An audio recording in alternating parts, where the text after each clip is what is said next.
Possodiborg, vous avez la parole. Merci Madame la Présidente. Monsieur le Président du Conseil exécutif, Monsieur le Conseil exécutif, à l'approche de la saison touristique, les questions liées à la gestion des déchets dans les zones à forte affluence refont surface dans le débat public.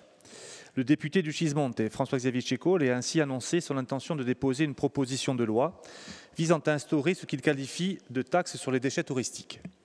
Dans un premier temps, il convient de rappeler ici que la gestion des déchets repose sur un partage de compétences clairement défini.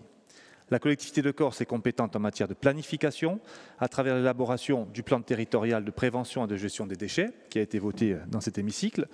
La collecte relève quant à elle des intercommunalités, tandis que le traitement est assuré soit par le CIVADEC, auquel adhère la majorité des intercommunalités, soit directement par certaines communautés de communes qui n'en sont pas membres. En effet, la communauté d'agglomération de Bastia, et je pourrais également citer les actions engagées en ce sens par la communauté des communes de l'Isola-Balagne ou du Sud, ont mis en œuvre des mesures concrètes et responsables pour faire face à la pression touristique en matière de déchets. Elles ont instauré, d'une part, une redevance spéciale correspondant à 40 centimes d'euros par nuitée, réglée par les établissements hôteliers et reversée aux intercommunalités.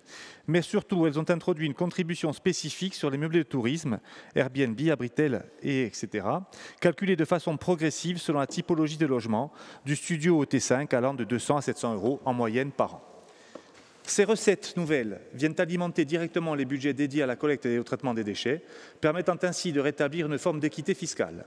Car lorsque l'on est un professionnel, on ne doit pas contribuer uniquement en fonction de la surface, mais bien en fonction du volume de déchets réellement produits. Et lorsqu'on est un particulier, on ne devrait pas supporter la charge de gestion des déchets générés par les activités commerciales et touristiques. C'est cela l'équité fiscale, une juste répartition de l'effort fondée sur le principe du pollueur-payeur. Voilà un exemple d'action locale, cohérente et immédiate, loin des effets d'annonce parisiens. Monsieur le Président du Conseil exécutif de Corse, pouvez-vous nous indiquer quelle est aujourd'hui la vision de l'exécutif en matière de gestion des déchets, en particulier dans les zones touristiques? Merci.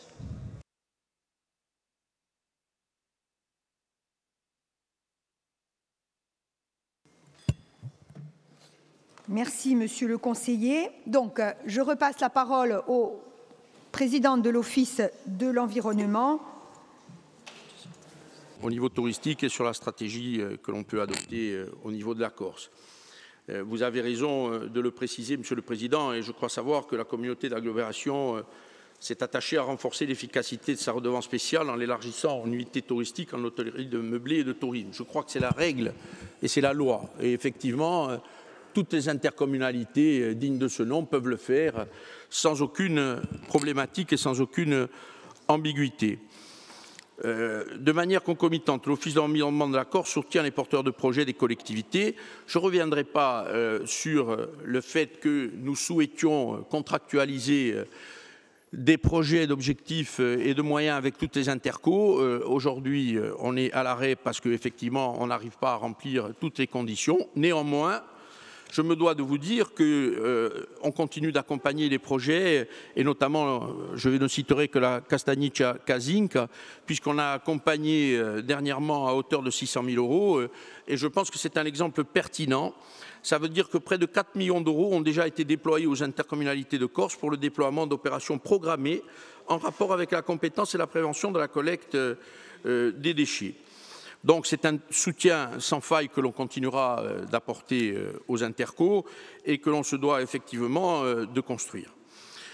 En fait, la production aujourd'hui, si on devait ramener ça à la production des déchets ménagers et assimilés, les taux progressent effectivement et on se rend compte, et il me plaît à le dire à chaque fois que les choses se présentent, que on devrait s'attaquer à la CAB et à la CAPA parce qu'elles sont en fait celles qui produisent le plus de déchets. Et quand on regarde les chiffres, eh bien, on s'aperçoit qu'aujourd'hui, la communauté des communes du Sud, d'ailleurs, le président n'est pas là, mais j'en ferai état un instant, qui cumule aujourd'hui à elle seule la production des déchets par habitant de 1 tonne 187, alors que Bastia en produit 427 kg et Ajaccio 475 kg par habitant. Donc cette intercommunauté-là qui est, je crois, gérée par le vice-président en charge des déchets, qui n'est autre que le président du Civadec, a fort à faire en termes de tri et je crois qu'il y a à se poser quelques questions de fond afin d'essayer de trouver des solutions pertinentes que l'on pourrait construire et on se tient à disposition pour pouvoir le faire.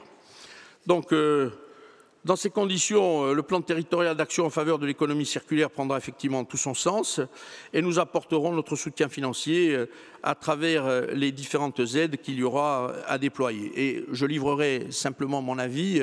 Je crois que nous avons un effort commun à faire en termes de collecte des biodéchets, de redevances incitatives. Et je pense qu'il faudrait qu'on ait des intercos Sud-Corse, CAB, CAPA, où l'on puisse peut-être faire des zones test pour mettre en œuvre ces deux projets-là, à Rigradiam.